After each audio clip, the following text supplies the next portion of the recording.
Jazz musicians and Mardi Gras Indians will entertain the King and Queen of Spain as the royal couple winds up a visit celebrating New Orleans tricentennial.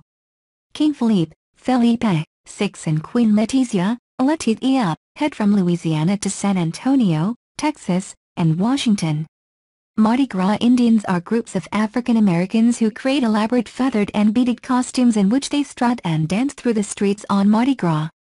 Clarinetist, music historian and Xavier University Spanish professor Michael White said he and his original Liberty Brass Band will play 2 pieces with a connection to Europe in New Orleans at the New Orleans Museum of Art.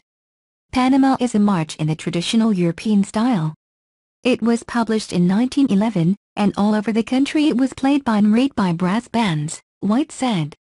But in New Orleans they kind of threw away the sheet music and improvised, and therefore made it personal. I think it's a good way to show the interaction between European culture and New Orleans culture. The second, Andalusian strut, is one of White's own compositions. It combines a common flamenco structure and flamenco-type rhythms and melodies with classic New Orleans jazz blues style and improvisation, he said. White said their third would likely be, When the Saints Go Marching In, which White describes as probably the most famous song in New Orleans history. Philippe and Letizia flew in Thursday evening to Louisiana, which was a Spanish colony from 1763 to 1802.